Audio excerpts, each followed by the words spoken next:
Hello, what's up YouTube photographer ronnixphotography. In this tutorial, you're going to be learning how you can easily color grade your images in Photoshop using the gradient maps in Photoshop. So you can see before and after. You can see before the skin was not looking nice and uniform and the colors were all over the place, and this is what we had as the image before, and this is what we're going to be achieving by the end of this tutorial. So simply like this video and don't forget to subscribe, because you're also going to be having some bonuses for color grading in Photoshop later on in this video. So simply like this video and don't forget to subscribe. So I'll just come and I will simply delete this color graded image, and after deleting it, simply come to the adjustments right here. I'm just going to come to the adjustments, left click and simply select gradient map. So as soon as you open up the gradient map window right here, or option, as soon as you select it, it's going to apply any other random color on the image. So don't mind if at all your colors are looking a little bit different from mine right now. So what we want to do in this case, we're simply going to come and hide or deactivate the gradient layer. So simply left click on this visibility icon and turn it off, and select the gradient map icon. So make sure that icon is selected in this case. Make sure the icon is selected and simply left click on the color option where you see properties. Left click on it and it's going to open up the gradient editor. So what we're going to be using the gradient editor for is we just want to copy colors from the skin area of the area that we want to match the rest of the skin with. So in cases whereby the makeup is appealing to you, it means that the face is going to be the reference point for the rest of the skin or the rest of the body. So make sure after opening up the gradient editor, you set the sample size to 5x5 average and sample to all layers, and you have to check the option that says show sampling ring. So after doing that, simply left click on this darkest pointer. So this is going to represent the darkest colors of the skin tone, this one here, and this one going to represent the brightest color of the skin tone. And later on we're going to be adding one more in the middle right there.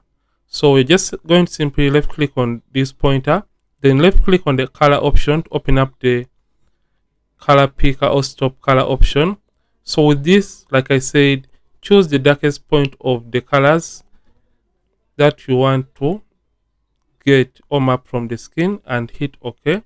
Then we're going to do the same for the brightest point. Left click on the pointer, then left click on the color option and click on the brightest point of the skin tone. Hit OK. Then just click down here in the middle and type in 50 so that the location is set right in the middle. Then left click on the color option and choose the midtones. So this is going to represent the midtones of the skin tone, and click OK. And by just doing that, you can see that we have mapped the colors from this darkest color of the skin tone to the brightest color of the skin tone. And if at all the darkest color is not appealing to you, simply come and change it to your liking and hit OK. So after mapping the colors of the skin tone, just come right here and simply click OK. But you can see there is no effect affecting the image. The reason for that is because we turned off the gradient layer. So just come and turn it back on and come and change the blend mode from normal and change it all the way down to color. And after doing that, if at all you have a number of images from the same session, you can drag this gradient layer and place it over the images that you want to color grade before doing the masking.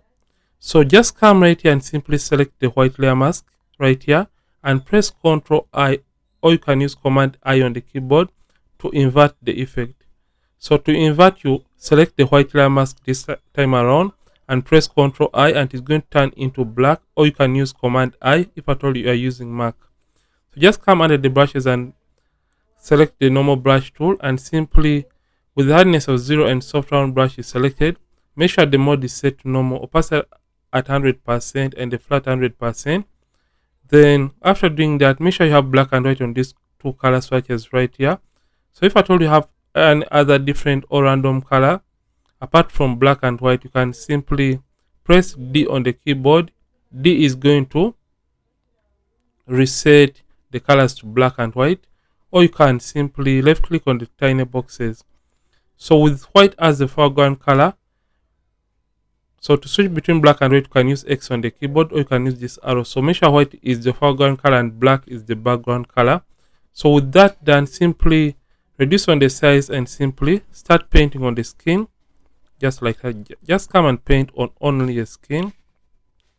So make sure you paint on the skin, and by just doing this, you can see the skin is now looking better and even and also uniform in this case. So I'll just come and paint just like that, and by just doing that, you can see the skin is now looking nice, better and uniform. So take your time as you're doing this because you don't want to mess up. So paint each and every area that has a skin just like that. So I'll just do the same for every single area. So I'll paint over every area that has skin.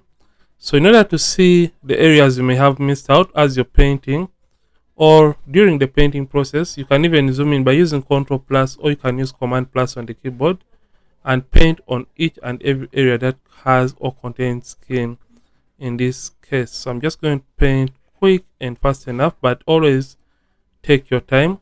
So you can start to have distorted the colors here. So switch the brush back to black and reduce on the size and simply reveal back the original color in those areas that you may have messed up. So for whichever areas that you may have messed up, simply switch the brush back to black and paint on those areas. So I'll just come and switch the brush back to white and simply paint on those areas. So don't mind if at all it is looking awkward for this step, because we're going to be fine-tuning that later on. So I'm just going to paint. So like I said, take your time and paint on each and every area that has or contains skin in this case. So right now the skin is now nice and even. So make sure you rub away the extras. So after evening out the skin area or skin tones, make sure you clean out the extras just like that.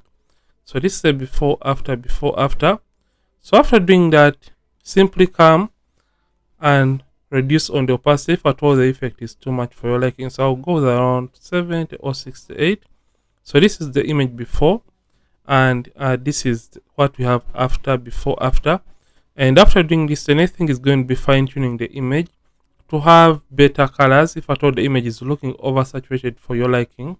So just come right here to the adjustments once again and select hue and saturation. And when you select hue and saturation, just come right here and make sure you select the reds and come to the lightness and simply take down the lightness to your liking. And you can see by just doing that is going to desaturate or remove the overly saturated colors from your image. I think that is okay and fine. So you can as well come back and create a selective color adjustment layer and intensify the blacks just like that by taking up the blacks and simply cooling down the image like that. So this is how you can easily create matching and uniform skin tones or skin color in your images, and you can see the before and after. For this is the before after. You can see how nice and even and uniform the skin tones have gotten to be and match. So this is it for this video, and if at all you have enjoyed this, simply like this video and don't forget to subscribe if at all you are watching and you're not subscribed yet to this channel. Ronnix from ronnixphotography. Thanks for watching and seeing yet more videos on this channel, and don't forget to keep practicing and also keep creating.